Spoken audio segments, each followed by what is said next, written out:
Hi, and welcome to the ReReview, where we review reviews, so you know what reviews to view. I'm David. And I'm Jared. We are going to see how a rookie cop reacts when she comes face to face with Payman, King of Hell, in 2014's Last Shift. And also, we'll give you our mystery review. Yeah, I'm actually a little more interested in Payman, King of Hell. Okay. I don't have much to look forward to for that movie, but I think that answer, why he's called Payman in this sense, I think hopefully that movie will answer that. Yeah, hopefully we'll get that little limerick. Yeah, but before we get into that, we're gonna have this week's re-review. Okay, Middlesex, I'm sorry. I requested a Justin Bieber song to be played on a Saturday night. I have the fever. Sue me. The DJ responded by saying, "Yeah, I don't even have that. I only play good music, not kids bop. I don't play anything that's on the radio." Okay, king of the hipsters. You could have just said you didn't have the song. Also, he played Uptown Funk later, question mark, question mark, question mark, question mark, question mark. This song isn't old enough to be hipster yet. Overall, not great vibes. Might just not be my scene. The DJ definitely was a turnoff. Not sure if I will be returning. Also, $10 cover and not cheap drinks. Meh. I love that little ending. Just meh. It's about the about the right mood. It sums it up, but I mean, he doesn't play. The DJ does not play Justin Bieber. Which That's I mean, good. I can't blame him for that. I'm going. I will go to any place that does not want to play the Biebs. I wonder if this is what was his name? DJ Fashion. So I'm gonna go ahead and just say this is DJ Fashion. So I like DJ Fashion. He doesn't play Justin Bieber. That is wonderful. That's a positive thing. But what is this? King of the Hipster. That's quite the title. Yeah, I mean, it's pretty valid, and only because of his statement where he doesn't play anything that's on the radio. I'm calling bullshit right now. Doesn't play anything on the radio. Now, okay. As mentioned later in the review, he doesn't play Justin Bieber because he does not play anything on the radio, and later he plays Uptown Funk. I feel like requesting somebody being paid to be in an establishment to play music, requesting that person to play Justin Bieber will put them into a blind rage, and they will say things they may or may not mean, like they don't play stuff on the radio. I'm okay with that. Yeah. And you know, I don't think that's a fair comparison either. Uptown Funk, that just got some grooves. I mean, it's got some funk, is what it's got. Yeah, it feels good to listen to. It makes you want to move, and this is a dance club. I presume, judging by where I found it on Yelp. Yeah, like people want to dance. They don't want to listen to some kid complain about his life. I don't know what Justin Bieber sings about. I honestly have no idea. I know he has one song where he says "baby" a lot. Oh, okay. I was gonna say I know that he's pretty sorry, and he should be. Whatever he did, even if he's not doing anything right now, he should be apologizing. Yeah. Also, how old does a song need to be for it to be hipster? Oh no, it could be yesterday. That's fair. I do have... I'm not a hipster. I am. No. Yep. Yeah, I'm just a regular cool guy. I do not have a twirly mustache. My bicycle is rather standard. My pants fit quite well. I don't think I'm a hipster either. All right, so you already admitted to owning a bicycle and caring that your pants fit well. As opposed to tights. Right. No. Okay, yeah. That's... So I'm not a hipster. I'm not opposed to the lifestyle. If people want to be hipster, do it. And if being a hipster means you don't play Justin Bieber, Yeah, do that. Do call me a more of hipster that. then. But I do have one little thing. They requested a Justin Bieber song be played, to which the reviewer writes, "I have the fever, sue me." Does that mean this person has an actual fever? Because I feel like you need to have an actual fever to request Justin Bieber. Yeah, that makes sense in my mind. I don't know if we can sue somebody for actually being legitimately sick. Now I'm starting to feel kind of sorry for her. Yeah, but I definitely think you can sue somebody for requesting Justin Bieber. Yeah, but I mean, all right, so temporary insanity, I had the flu, I had fever dreams, and I was actually awake and alive while dreaming these things, and just like the dark side of my brain was requesting Justin Bieber over and over again. I couldn't control it. I would either assume you were like a replicant or you had an actual fever. Regardless, I would take you to the hospital if you ever requested Justin Bieber. That's how I know you're a friend. I'll do anything for you, man. But Yeah. I think what we need to do next is we need to rate this review. Yeah. On a 1 out of cheap, very. $10 cover. That's not very much. And don't think of this as a bad review, but this review had a 0 out of Justin Bieber, which is great. In terms of whether I would go to this club, 0 out of Justin Bieber. Yeah. I don't know. I might check this club out. I would go. Oh, for sure. They have 0 Justin Bieber. Yeah. So as far as leading me to whether or not I actually want to go to this club, I don't think they did what they meant to do. I also I think on a scale of 1 to cowbell, she's got the fever. Yes, absolutely. She's got the fever. She's got the Bieber fever. But you know what? You know who I think Justin Bieber could be? Paimon, King of Hell. Yeah, again, you're making so much sense today. Today's my day to shine. But let's see if this rookie cop shines in Last Shift. Let's go into the trailer.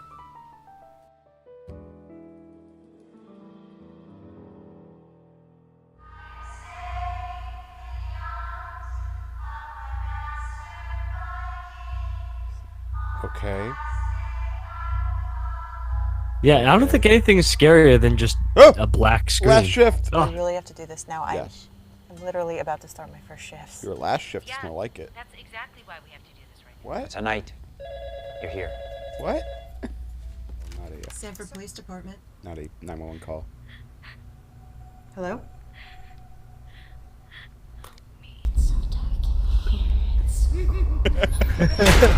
Oh shit.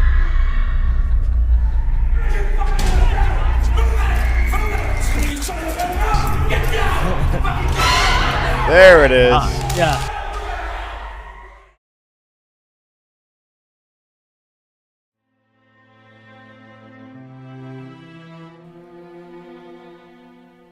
Yeah, definitely a different discussion about this one than everything else that we've watched, I'd have to say. You see, we have watched so much hot garbage on this channel. Like Horse Dancer,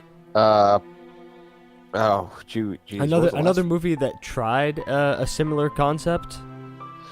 Yeah, The Exorcism of Emily Rose, right? Demonic presence, all that kind of stuff.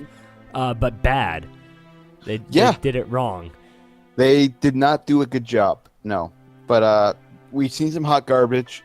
This was not hot garbage. The way we pick our movies is by doing a randomizer, and we select the lowest ratings between IMDb and Rotten Tomatoes, and that's what pulls up our movies. Because we love garbage. Garbage sells. You can get a good movie, that's a dime a dozen, but finding the bad or the most polished of turds, Well, That the other part of our criteria is that it's not a bad movie that intended to be bad. Like, we're not out here to review The Lost Skeleton of Cadavra. Yeah, we're not talking about The Room. As much as I would love to. I would love to talk about that movie, but we're just looking for those movies that haven't been viewed so much, the ones that don't have a lot of reviews about them, and just what people have deemed bad. And that's just based on ratings alone. So, on ratings alone. Now, let's get to The Last Shift. Pleasantly surprised. Okay, I'm pulling it up now. It got a pretty bad score all around from IMDb and everything. I enjoyed this movie. It got a lot of things right. I liked it. I can't lie. I liked this movie. IMDb gave it 5.7. I don't know why, honestly. I mean, there were some kind of some moments I'd rather forget. Okay, I mean, was it cliche horror movie? Oh yeah, no doubt. It was pretty bad in that regard. However, here's what I admire. They had a very small cast. They had a very small setting. And a very low budget. Yeah, I mean, they used one location throughout the entire movie. Just going from the parking lot to within the police department, the police station.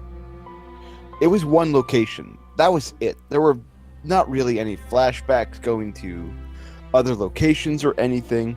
It was all one place. And they did the most they could with that, and I think they did a great job. I have to agree with that. That they, took a lot, and they had a great way of delivering, parts of the history, that you would have had to have seen elsewhere, just, inside that room. It's crazy. Yeah, I mean, the exposition. That's what I was looking for. Thank you. Yeah, you can tell I was struggling. struggling. There wasn't too much exposition. They just gave enough. I mean, I want to find more bad about this movie. Okay, before we talk about the bad, because there is bad. Let's face it. If you're gonna find a low budget horror movie and talk about the bad, there's plenty of bad. We've already started on it, but let's continue with what they do right. I always talk about white balance in these movies. I knew it was coming. Of course. I'm all about the white balance. Why has it got to be white? Because that's what it's called. Regardless, they had it right. They actually, I mean, because they're only shooting in either outside in a low lighting setting or inside in a high fluorescent light setting, it's very easy to get the lighting right. And it's a little detail which they noticed and they got right. I think they did great there. The script, the story itself, let's see. Spoiler alert. I mean, we always spoil the movie. If you want to watch this movie, great. Honestly, I recommend it. But you may want to listen to this after watching this one rather than before watching our other ones. We have Officer Lauren. It's her first day on the job. It's her first literally shift. about to start my first shift. Okay, that's what does get me. We'll get that in the later. But anyways, it's her first shift. Her dad was a cop. He was killed by the Payman killers, the Payman family. Kind of like the Manson family. They actually refer to them as the Manson family at one point. Oh no! They said they're like the Manson family. They were like the Manson family, so they were knockoffs, if I remember correctly. They make that connection. So her dad was killed by these people while they were apprehending them. They were killing a lot of young girls, it seemed. And This is 1 year later. So the police had arrested them. They had taken them into the police station. And in the police station, the 3 people who were doing all the killings, they hanged themselves in their cells, and they haunted the place. And because of that, because of the hauntings, the police station, they were moving everyone out into a new station. And because it was haunted, and this person, this Officer Lauren, she is on her first day of the job, and she has to basically wait for hazmat people to show up and At like 4 o'clock in the morning. at 4 o'clock in the morning, because, you know, it's a 24-hour waste removal program. You know how they are. and that's it. That's basically the premise, but the place is haunted, so she's got ghosts and demons and whatnot coming after her the whole time. Ghost Dad. Ghost Dad. And Ghost Dad. Ghost Dad was there. So that's the premise of it. That's about it. It's not a lot to work on, but I think they did it well. Yeah, I really do. And you mentioned earlier doing more with less. There was, I think, one of, honestly, the scariest scenes in the movie, and I know this is going to sound bad, but one of the scariest scenes in the movie involved only a flashlight. Exactly. That's what they do so well. And it worked. It absolutely did. I mean, I'll cover this in the bad for sure, talking about jump scares and whatnot. But what this movie did really well in terms of a horror movie is let the viewer decide what's scary. The movie's fault is where the movie tells you what's scary and how you should react. But there's times where it's like, it's just a flashlight in a room where you think one person has it, but it turns out someone else does. That worked. It worked. It worked very well. But so, yes, the jump scares are bad, and it's much better to let people think, for themselves and imagine the horrific things they might see. But there were a couple moments in the movie also where neither of those things were happening, and she was reacting to things that we couldn't see at all. And that felt very strange. Like, throughout a lot of the movie, we need to decide what is in her head and what is real. It really does skew that line, and it's part of its strength. It's also part of its fault as to deciding what's real and what's not. Honestly, I think the movie caught me. It really had me up until the end. I think the ending was its weakest point. Yeah, I mean, that tends to happen a lot in horror movies. Yeah. I mean, in terms of doing more with less, it was basically following one main actress, the 3 protagonists. They weren't in the movie so much, but where they revealed themselves, it was effective. There were a few additional minor characters that did well. A few Suicide Girl snapshots. Yeah, we'll cover that in the bad. Oh, thank God somebody did. Yeah. So they did a lot with very little. That's what's really good about it. Because you look at movies like Emily Rose, where they had a big budget. They had a bunch of really great actors and actresses. They had a story they could have done a lot with, but they fail the actors. They fail the story because they try to do too much with the huge amount of material they have. This movie had a focus, they had a goal, they had a good script, and they were able to accomplish what they wanted. There were the few horror cliches, like walking into a room with a bunch of, in this case, lockers, not cabinets, but, they go into the room, a bunch of cabinets or lockers that could open up, and they all opened up because of all those cheeky ghosts going around trying to scare the person. Yeah, trying to check on all their old locker possessions. Yeah. That was kind of like Yeah, no. That was just kind of like, why? Why did you do that? Doesn't make any sense. But it's a good thing when a movie is good enough for us to say, oh, but why did you do that? I was really I felt like you had something. Yeah. This is not a feeling we're used to, folks. I don't know if you understand this. You don't get it. We were expecting to watch a really, really bad horror movie. My beer is only half drank. I'm gonna be honest. I actually am on number 4 because it was just something to do. I was actually really enjoying it, but it was just they did well. They did a really good job because when we're talking about scares, one thing that scares so many people is the fear of the unknown, and this movie does that. They capture that. They want you to decide, what is that? What are these things? They do that well, but at the same time, we're going to go into the bad. Here's what they do wrong, is when they show us the things. And we're going to go into the horror movie cliches. I've already covered the opening of lockers or cabinets for no reason whatsoever. The funky movement of people. Yeah, just like people crawling along the floors and bones crackling and all that, and just like, okay, that has nothing to do with nothing.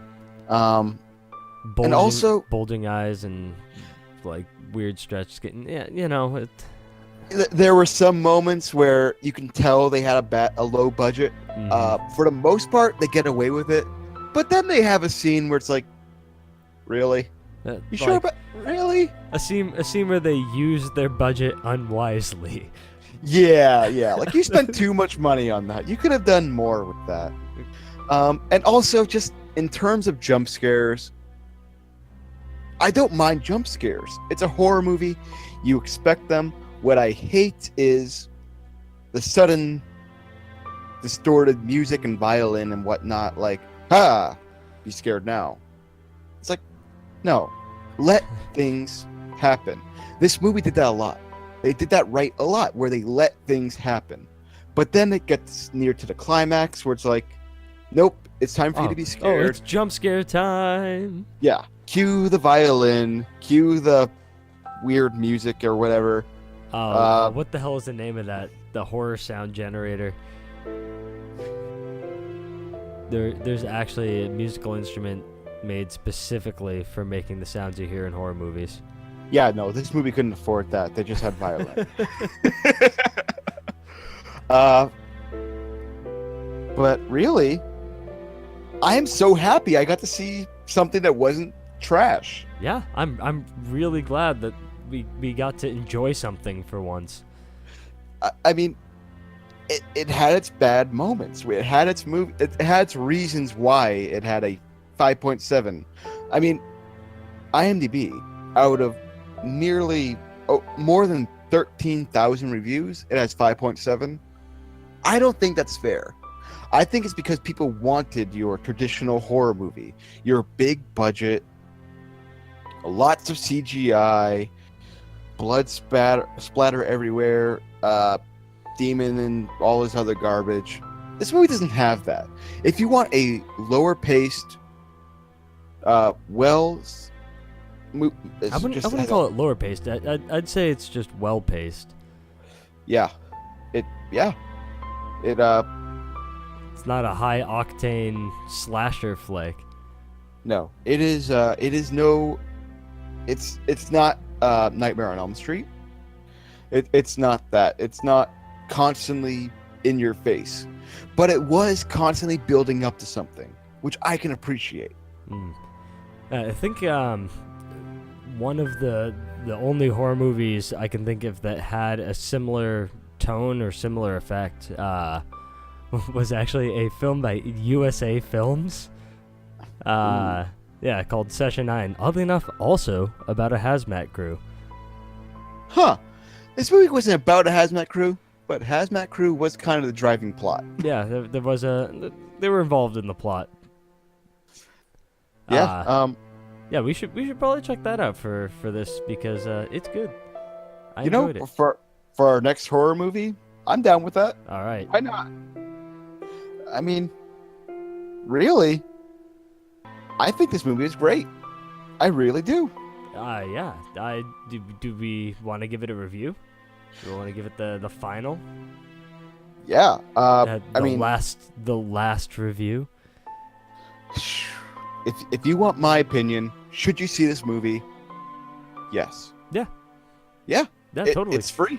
It's on Netflix. Watch it. I think you'll enjoy it. Jared and I, we watched the movie. Yeah, we're talking over the whole movie. We're having a good time watching this movie. Mm-hmm. That's not. We're not used to that. No, You have to I like. understand that. You may have noticed the sort of lack of tone in our voices because I don't know what to say other than we liked it. We liked it a lot. Watch it. Yeah, give it a go. So my review, I'm gonna give it a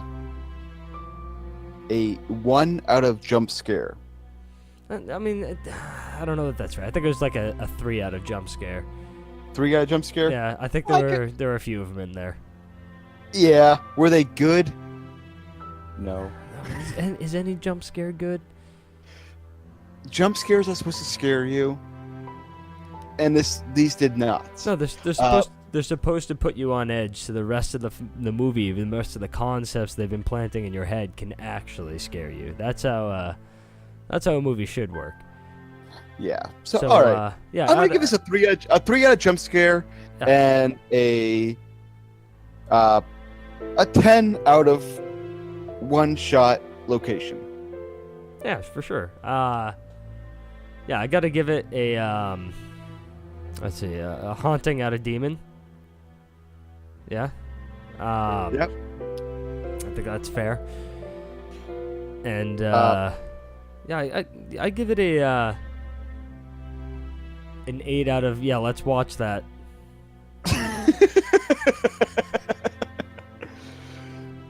Good. And I give it a 10 out of white balance. Oh yeah. Bless. You did it. You did it. I mean, I guess it is kind of cheating with only one location. But 2 different light sources. Yes. Yeah. So I know you've all been wondering. You've all been boggling your minds. You've been wondering. What Last is- week's mystery review. Take it away, Jared. Take it away. Oh man. So yeah, just a reminder of what the review was. Pros: price is cheap. Cons: almost no bass sound and chord is far too short for me. Lucky for me, it was cheap, so throwing it away doesn't hurt my wallet that much. Now we all know this is obviously a lighter. Yes, It's a lighter? it was a lighter. No. That was for some speakers. No, somebody left this review for a lighter. I actually own one of these. It's it's I don't know that it was the review that led me to buy it, but they're pretty awesome. You put out the flame by putting the wick back into the oil while it's still burning. So what you're saying is this is not what they mean by out of the fire, place and into the fire? Or No, yeah, something? it's pretty much exactly that. It's the dumbest thing, and I love it. Okay, Okay. but you are agreeing though. There's almost no bass sound. Oh, there is zero bass. All right, what do right. we have for next week? So What do we have for this week? this week's mystery review, as described, haven't tried them yet, but they look the thing. Not sure about any cons? Definitely you get good value for the money. If this is what you're after, good build quality and nice packaging. I already got that one. Yeah, I actually feel bad for anyone that can't guess this one. I mean, that nice packaging, though. Oh, it's all about that packaging. And you know what? I actually, based on what this guy says, they look the thing. Oh, yeah, I'm sure they do. You know what else looks a thing, though? Hard Ticket to Hawaii. 1987's movie, Hard Ticket to Hawaii. That looks a thing. I can't tell you how excited I am to cover this movie. And this is what you can expect next week. We are going to watch Hard Ticket to Hawaii, and it's going to be the greatest time. I am more than excited. It looks wonderful. And you want to know the best thing about this movie? One of our viewers actually said, I should watch this movie. That's what makes it great. The community is actually giving their input, and they're telling us what to watch next, and that's what makes this movie great. We've actually watched a few clips of this film already. It looks like it's right up our alley. I cannot wait to share this movie with everyone. But as always, if you have ideas for movies or things you'd like to review, things you'd like us to review, you can comment here, or you can reach us on Twitter at @the_ReReviewers. So thank you all for tuning in. I'm looking forward to next week. Until next time, keep leaving those reviews.